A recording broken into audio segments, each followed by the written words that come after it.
Even though she's already earned her spot to Beijing, Nancy Lee knows she still has a long road ahead. The heat is down and the fans are out in huge numbers as the Texans throw on their pads for their first evening practice. College football season may open in 3 weeks, but practice starts today for the Houston Cougars. Imagine the fate of your NFL career in the hands of your old college buddy. When it comes to the Texans, it's all business between Jeff and his longtime friend, General Manager Rick Smith. After qualifying in the 400-meter hurdles, her trip to Beijing was postponed by a leg injury. But then a call came that she was never expecting. Well, the Rockets' deal for a controversial forward Ron Artest took less than a day to stir up things in Rocketland.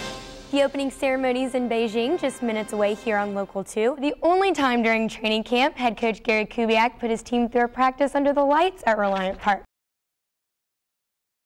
Head softball coach Yvette Girard knows how to play the game, but she didn't get to learn it at an early age. There was no softball for me. I was my brother's back girl because I came before Title IX and girls weren't allowed to play anything. Title IX of the Education Amendments Act was enacted in 1972. The main purpose of the law is to provide equal opportunities to women on the field and in the classroom. You know, the opportunities that women have today were, unheard of when I was growing up. And I don't know if I ever envisioned a day when women would play in a facility that's as fine as this place is. In 1994, LSU found itself in a precedent-setting Title IX lawsuit. The university was accused of intentionally discriminating against female athletes. It was ruled LSU did not effectively accommodate the interests and abilities of its female students. Even though plans for women's soccer and softball were on the table for the future, the university took immediate action and added these women's programs. LSU Senior Associate Athletic Director Judy Southard oversees all women's varsity sports and makes sure LSU stays in compliance. We have open hearings where we allow students from the student body to come in and visit with our athletic council, talk about the sports they're interested in, and make a case for why they think it should be added as a varsity sport. But when it comes to the university as a whole, Title IX covers many different bases. The mandates of Title IX will affect the law school, the medical school, the vet school, the admissions policies of the university. If anyone has experienced how far female athletes have come, it's Coach Girard. When I was a little girl and we played baseball in the neighborhood lots, we built our own little field. When I was a high school coach, I built my first field. Now at LSU, I'll leave here with this facility being built for women for generations to come. For Newsbreak, I'm Emily Villere. For Villere, winning is not just a constant, it's a culture.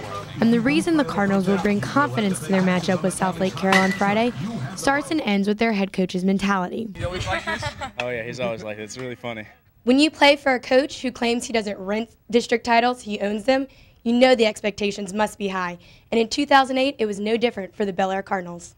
We're a great team and that we can only beat ourselves at this point. If we just go out there and play our game, we know we can win. Their opponent, South Lake Carroll, is also no stranger to success on both the gridiron and the diamond, but that's not intimidating the Redbirds. I know if this team plays our game, we can beat any team out there, so see what we can do. Of course, everybody knows them in a football school, but they're good baseball power too. They got an unbeaten pitcher and they got 2 or 3 good hitters. So we know that we're going to have to control the game a little bit. Our key for us is to play good defense and then get them on, get them over, and get them in.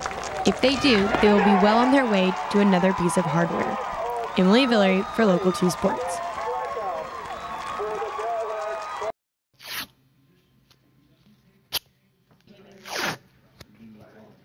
LSU graduate assistant Julie Crucell knows the drill. Crucell got her start in athletic training in her hometown before taping for the Tigers. I had always played sports since I was in high school, and I had a great athletic trainer, and they allowed us to have student aides, and so when I wasn't playing softball, I helped out with them more. Crucell now learns from LSU Senior Associate Athletic Trainer Shelly Mullinex. I actually was a student trainer in high school. I think we had an athletic training course that I was involved in, and that just basically progressed on when I found out that I had access to athletic training in college. Although Mullinex is proud of the increase of women in the field, she knows it is a tough career choice for females and can often seem misleading. And I think it makes it difficult for females in the profession as a whole because we're having to overcome a lot of obstacles anyway that have to do with gender and why we're here. And the assumption is that we're not here for the right reasons. Even though there may be some skeptics, Mullinex and other women athletic trainers are in the business of assisting athletes, male or female. I wanted to be able to be in a profession that helped individuals. On a daily basis, we're helping them overcome obstacles. Crucell thinks women might have that natural touch when it comes to helping athletes and others, and knows she is in the right profession. I think we naturally have more of like a nurturing side. It's always been a hidden desire of females to really want to be in the grit of things, and it kind of allows us to do that and at the same time be a professional and work in a medical field. For Newsbreak, I'm Emily Villere.